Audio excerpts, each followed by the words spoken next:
So I'm starting to have some fun with my new feet up. So I'm gonna do a little flow that you can use it for.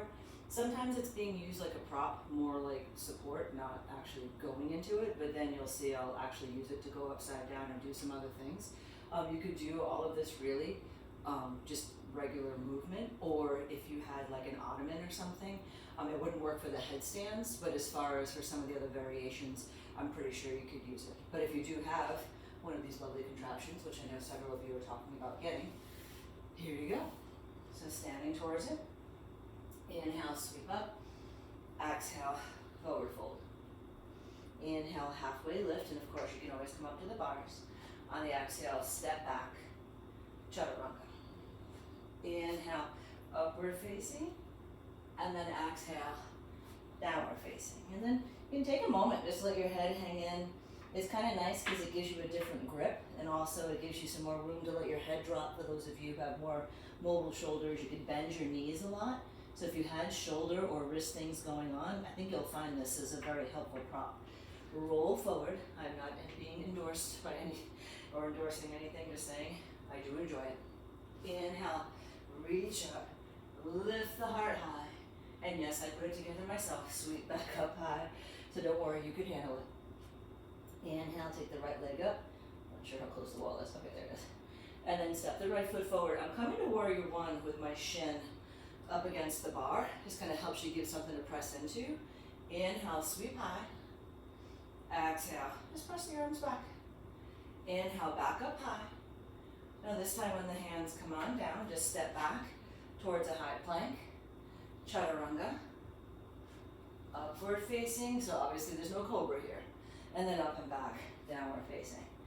Inhale, take the left leg up to the sky. Step the left foot forward, warrior one. When I do the warrior twos, my foot will be on the inside. Inhale, sweep here. Exhale, draw the arms back, heart forward. And then just inhale, back up to the sky. Exhale, hands down towards plank. Letting yourself pause, chaturanga. Lift one leg, lower. Lift a leg, lower. Upward facing, and then up and back. Downward facing. So now here, first inversion. Just making sure I'm not too close to the dream catcher. So letting yourself come on in. You bring your head through, shoulders are pressing. Traditional arm variation is hands on the bar. Then you can start to draw the legs in. You can kick up, but I'd be really careful here. You're better off if you're not sure about lifting up to start near a wall. I swear, I did it near a wall first too. You can take a moment, play with the legs coming out wide. I will say if you haven't used this yet and you're nervous, straddles feel more supported, and mostly because you could go sideways if you had to. You get out of it pretty quick. Then starting to release down. Let it straddle for a moment.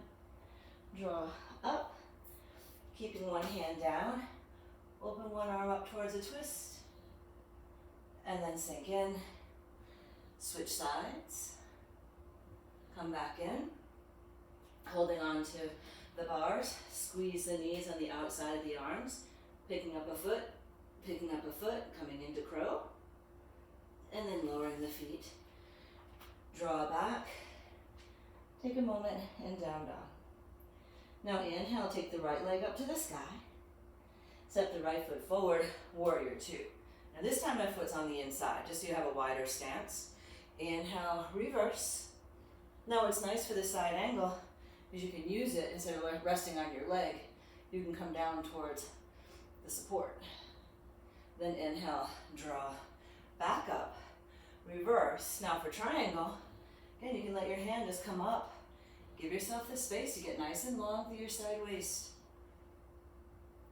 Now here, inhale, reverse. I'm gonna go into half moon, but to go to half moon, I do need to slide my foot a little closer to me. Hand on the cushion, and start to draw up.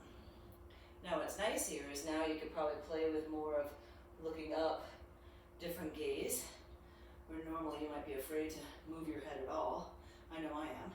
Let yourself pull back, reverse. Now here, you can turn over the front leg like you're in warrior one, but now straightening the leg and coming in, Parsvottanasana.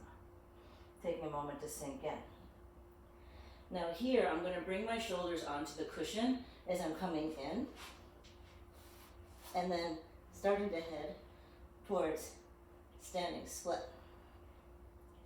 I think I should have had my foot on the outside, but that worked. It's a little much on the hamstring if your hamstrings aren't that open. And then here, I can hold on, which does feel safer. And then releasing down, pressing up. Coming into the second cycle of inversion.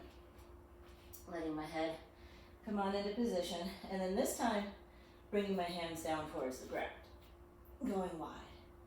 And I did practice all this before I was videoing, so this isn't necessarily my first experiment with it, although it's still quite experimental. Yes, I almost flipped over. Give another breath. Take it out wide. Feet down. And again, it might just be a very simple moment upside down. I'm just playing around because I can. I'm skipping the push-ups because although it does have a good grip, it does start to make your hands a little tired, at least for me, because this is something new. So here, coming in, warrior two. Reverse the warrior. Come on up and over, side angle. And again, you can be down as low as you wish. Inhale up, start to reverse in preparation for triangle. Reaching the hand again, you can stomp on the feet up. Keep the left arm long. To move towards half moon, hand to hip. I'm sliding my foot a little closer to me inside. And then draw up. Opening up. Maybe playing with shifting your gaze. And then just starting to release down. I'm shifting in to the back leg for a moment to get off my hip. Then start to turn over. Parsvottanasana. Sinking in for a moment. I can't remember if I did it on the first side, but you can add in a revolve triangle here too. And then I'm going to move my foot out for the standing split because that felt better when I did that earlier. Letting my head come on in. Hands can be where you feel safe. So here on the ground, just be careful how you're distributing your weight. And then you can start to reach back, coming in towards a lunge, coiling in. I didn't do this on the other side, I know.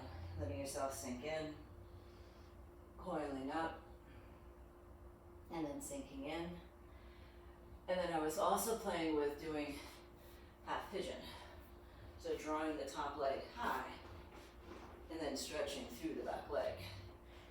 For me, I'm going to keep the toes curled under on the back leg because I know it's going to help me keep my hips more square. It's kind of nice because you can play with how far or close the right foot is or the foot in front is. Give it another breath. And then start to draw up. Switching the leg for the lunge. Drawing in, coiling up.